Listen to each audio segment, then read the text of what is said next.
Hello दोस्तों, आज मैं बात करूंगा कि एज ए फाइनेंस प्रोफेशनल आप कैसे कम्युनिकेशन को मास्टर कर सकते हो, जिससे कि आप किसी भी इंटरव्यू को या आप ऑलरेडी जॉब में हो तो कैसे सक्सेसफुली उसमें कंसिस्टेंटली ग्रो कर सकते हो। तो इसके कुछ 5-7 टिप्स हैं जिससे आपका कम्युनिकेशन इतना ज्यादा इंप्रूव हो जाएगा कि आपके बहुत सारे जेन्युइनली फ्रेंड बन जाएंगे, जो आपके सामने भी वैसे ही होंगे, आपके पीछे भी वैसे ही होंगे। तो आइए समझते हैं। सबसे पहला क्या होता है कि पहले के 2 महीने में आपको आपके सामने वाले का बात सुनना है, उसके बाद आपको अपनी बात बोलना है। यानी शुरू के 2 महीने में आपको अपने सामने वाले को इम्पोर्टेंस फील कराना है, उसकी बातें गौर से केयरफुली सुनना है। उसके बाद फिर आप उससे कम्युनिकेशन के बीच में सवाल कर सकते हो। जो भी बात आपको समझ में नहीं आ रहा, आप बिल्कुल बेधड़क सवाल करें।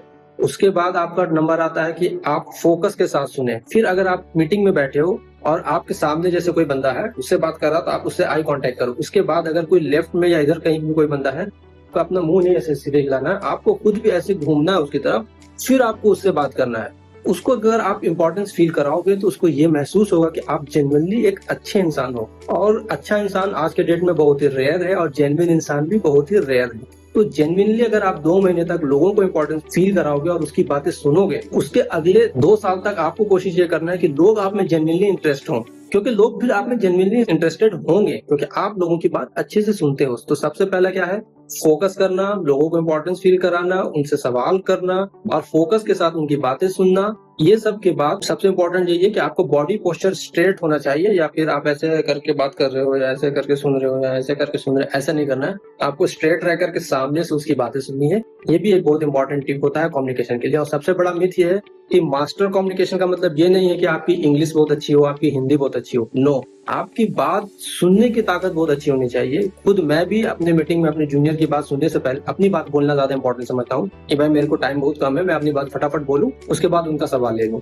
उससे बेहतर होता है कि आप अगर इंटरव्यू कंडक्ट कर रहे हो तो आप पहले एक टॉपिक बता दो कि इस टॉपिक पर डिस्कस करना है। 1-2 मिनट आप बोल करके फिर सबसे आप ओपिनियन लीजिए, सबकी बात सुनिए, फिर उससे बात भी कीजिए। उससे क्या होगा कि आपका कम्युनिकेशन एक लेवल अप होगा और आपकी टीम आप पे ट्रस्ट करेगी और वो सोचेगी जेन्युइनली आप लोगों की बात सुनते हो और उस पर काम भी करोगे। और काम भी करो अगर इंपॉर्टेंट हो, और नहीं हो तो आप स्पेसिफिकली उसको बताएं कि इसमें क्या लूप होल है और डिस्कशन को फर्दर इंक्रीज करें।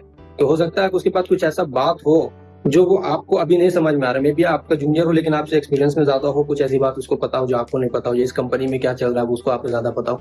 कुछ भी ऐसी बात कोई भी तभी बोलता है जब आप पे वो ट्रस्ट करता है। तो ट्रस्ट जो है वो कम्युनिकेशन से बिल्ड होता है। अगर इन्फॉर्मेशन अच्छा लगा हो तो हमारे चैनल को सब्सक्राइब करें और अपने दोस्तों के साथ शेयर भी करें।